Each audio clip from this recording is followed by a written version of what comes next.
Hey, what's up guys? Very exciting day today. We've got Ableton Live and Console 1 Fader integration, which just got announced over the weekend, and I'm going to be showing you today on my YouTube channel, how does it work, how does it stack up, is it good, and what's the difference between the Console 1 Fader environment, which I showed you guys in an earlier video I did back on the YouTube channel a couple of months ago. If you haven't already, please subscribe to the channel and like this video if you like what you see today. Let's jump to the screen.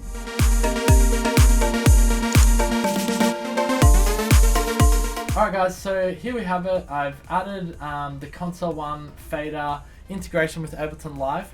Now the cool thing is that adding it is very easy. All you have to do is jump into your VST3 folder here in Ableton Live and then look for Softube and then Console 1 Fader, Console 1 plugin comes up there, and literally all I have to do is drag and drop that into each of my tracks, which I've already done. And you'll see straight away the volume is already correlating to how I've got the volume in Ableton Live, which is very nice indeed. And if we play a bit of my track here back from this section here, there's a bit more going on. It's not a massive track, but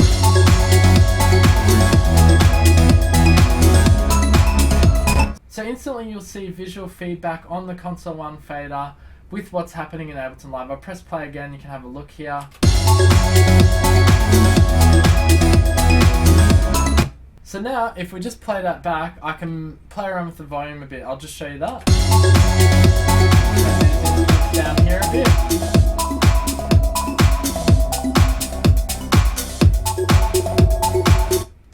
And if we go back to session view here, you'll see, and I'll pull up the, so you can see the faders a bit better. You'll see they all move and correspond with what I'm doing here in the Console 1 Fader. See them all going down there. Now as you can see, this track has more than 10 tracks. So to get to my other tracks, you just press page select and I'll get over to my other 6 tracks here. And in fact, I don't have another 6 tracks. It's only a 12 track song, which is amazing. We have a lot grouped. But you've actually got my 2 auxiliary sends, which I've added Console 1 Faders to, and your master channel here. So for example, if I turn that down, that's going to turn down the whole track, obviously, because that's everything's on the master channel. Now, of course, you can do soloing in Ableton Live now. You've got all at your fingertips here. The integration is amazing. Go back to our arrangement view here. I'll play this section from back. So I can solo that little pad thing there. I can turn that pad down a bit if I want. Turn it up. And then unsolo it there. Solo our bass here. Turn our bass up. Turn our bass down. But I think the main thing is that I've got the visual feedback. This really helps and really allows me to see what's happening in Ableton Live. Now there are some sections of the song which are sounding a little bit loud. So what I can do there is literally just go through and turn the volume down. Just find where it is. This one here.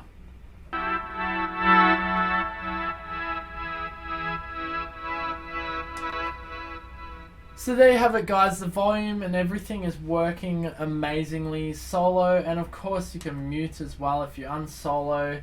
There might be certain sections of the song that you don't want to hear. So there's this thing here, we can just mute that out. Or if you've got a group, just mute all of my synthesizers out, which is on that group there. Mute my drums, that's pretty much everything there.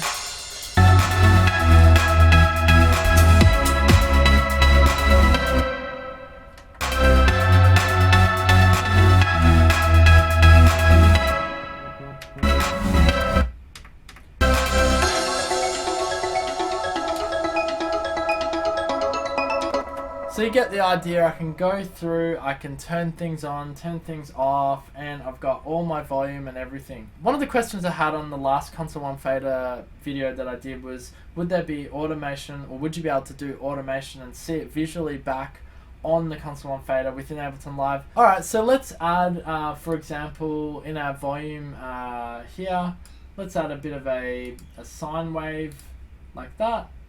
We add a few of them like that in our track, and let's just make it not too hot like that. Let's pull it down a bit because that's going to be very loud, and yeah, something like that. And then you should see it correlating. We'll go back a page and you'll see it correlating on our mixer here.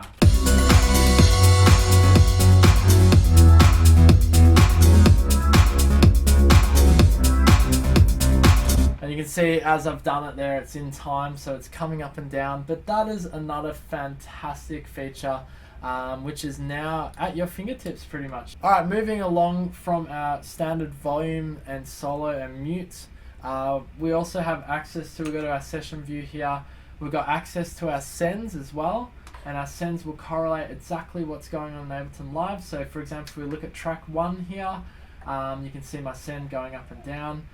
We play that, that's the synthesizer group by the way, so if we go back out here to arrangement view, we go to a section where there's a lot more going on in the song, and I can turn from here, sorry, I can turn my send up,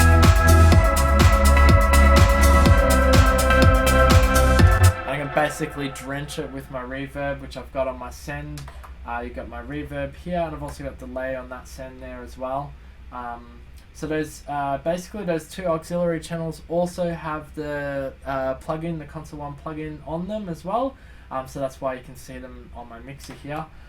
Let's say here, this sound here, I want to add a bit of reverb to it, so that's just easy.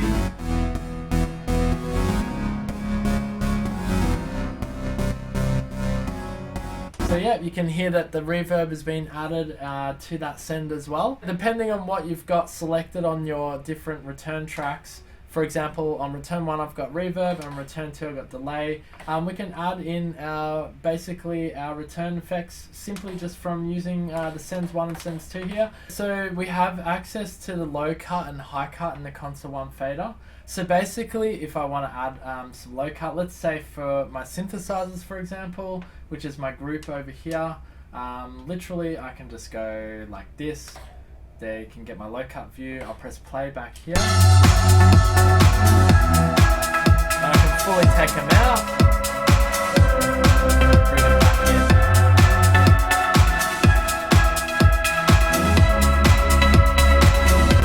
So that's a really nice audio sculpting sort of ability that you can do with the Console 1 fader, and it's all working within Ableton Live, of course.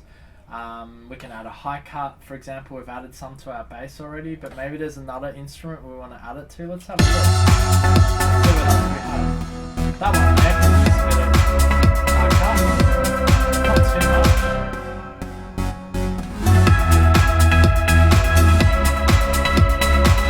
One thing I like to do is actually, especially with my return sends and my reverb, is add a bit of low cut to them, because reverb especially can get quite muddy once it starts going into lower frequencies.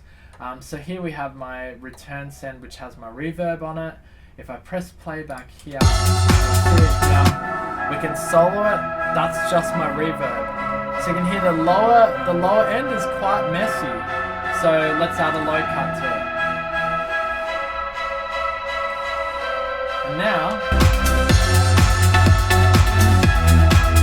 that's really cleaned up that low end actually. That actually sounds so much better. Just that one little thing alone has actually cleaned up the mix so much.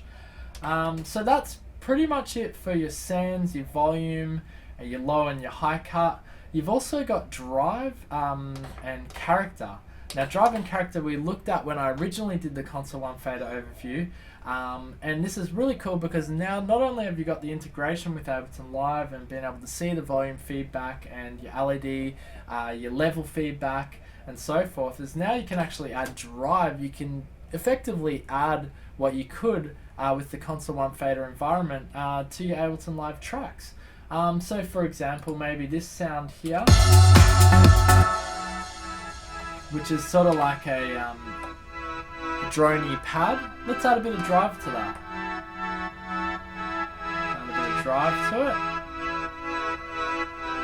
And you can hear it gritty, makes it a bit more gritty. So I press play back there, unsolo it.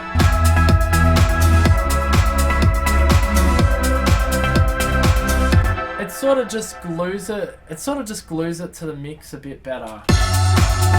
Now one thing I did want to note is with the character you'll see the faders are all in the middle here, so basically that equates to 0, and if you go up on your character it's going to give you a brighter, more open character, and if you go down it's going to give you a more closed and more darker sounding character. So for example with our pad we've got here, this one here, we've added a bit of drive to it. We can add a darker character and sort of going to close the high end a bit, or we can open it up, make it really bright. You can hear it's really starting to swell and distort up, you know. And actually that sounds not too bad. I'd probably just want to put a low cut on that, so like that. And you can see just with a few clicks of the fader, I've sculpted the sound beautifully. Play that back without the solo.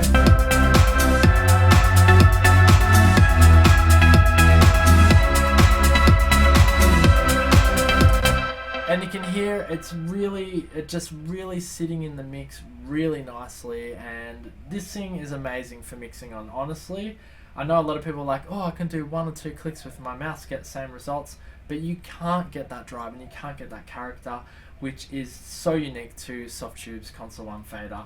The other thing I wanted to point out is you can actually select the type of drive you want to use. If I press the load drive here from the load strip, and I can go through and actually choose, you've even got Harmonix Modern, Harmonix Master. Now depending on what you actually own in the Softube range, that'll come up, you'll have more. For example, if you own the British Class A mixer, you'll be able to see all of their harmonic and distortion options. But for the sake of this video, let's do Harmonix Master. So once I've found the one I like, I just press OK. And now we're going to get a subtle difference in our drive here, which is on our pad. You may not hear it in this video, but let's play that back there. So there's a different character now.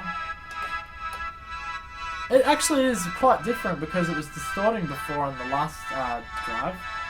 Maybe we can just do it in real time here. There you go. You can sort of hear the straight away. Let's have a look. There's a different one. Give it a bit more so you can really hear that coming in. Go back to the top. Let's have a look at this one. Oh, it seems to reset it for me, I think. It's been resetting it, sorry. But basically, yeah, you can go through and change your drive and find the drive that works best for you. Another cool thing about the drive is adding it to drums actually gives a sort of a glue, glues the track together, especially drums, sort of glues everything together. For example, I mean, I know this is more of a sort of dancey tune, and the drum is sort of 4 to the floor. It's a 4 to the floor drum, solo that there. But it doesn't hurt to add a bit of drive to it, so we add a bit of drive to that. Not too much, of course, but you can hear it sort of gelling together. Add a bit of character.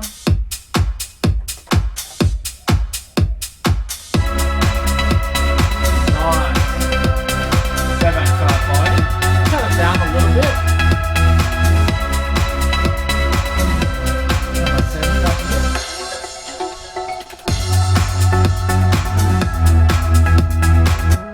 Now there's this little synthy sound which opens up on an auto filter.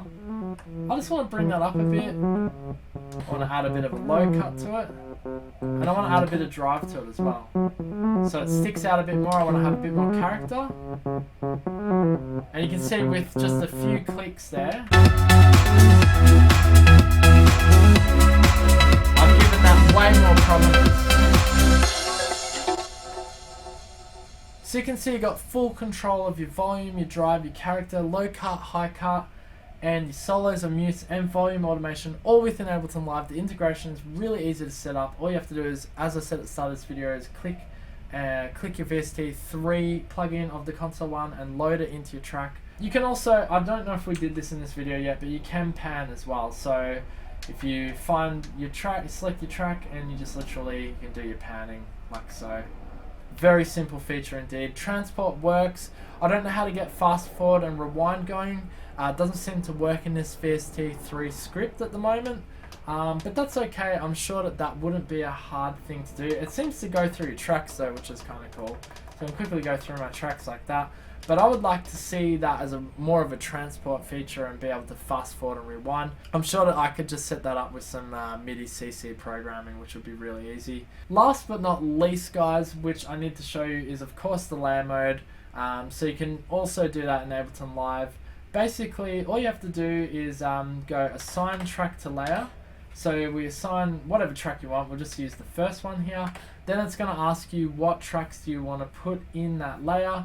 I'm going to put my two basses, so the bass, and we also had like a bass lead thing here. And then you just press OK like that.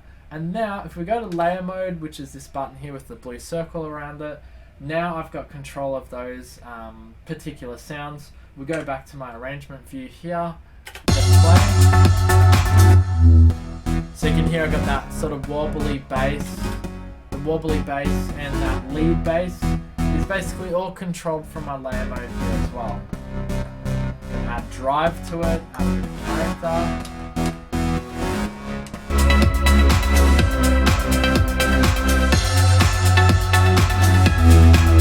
So you can really hear I can dial it right in. Go out of layer mode to get back to our original session view here. But yeah, it's all there, guys. You can group, you can automate, you can see that it's going to correlate visually back on the fader one here, and it's really nice.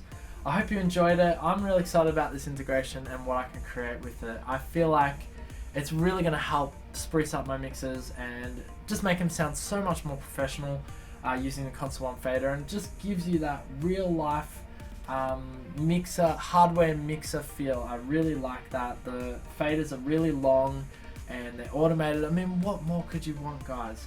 Now in another video I'm going to show you is that you can actually, if you do have the Console 1 connected as well, believe it or not, guys, you can actually control the EQ, and you'll see that if I go to mode just quickly. We're not going to show you in this video today, but you can see, look, you can also do EQ, so that is a freaking godsend on each track.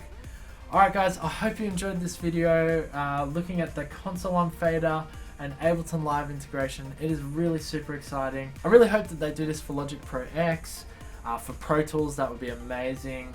Cubase, Studio One, FL Studio, and Reason, all of the major DAWs, if this gets integration with the Console 1 fader, and I don't see why not if it can be scripted like that through a VST3 plugin so easily. I don't see why Logic Pro X and all the other major DAWs can't get this integration with the Softube Console 1. Well done to the guys at Softube. This is an incredible effort. I know it took a little while to release this integration, but I think they must have been ironing out some bugs because it's really solid, and I just want to say a massive well done to the Softube team. Alright guys, thanks for joining me on Emlyn Mix. Please subscribe to the channel, like this video if you liked what you saw.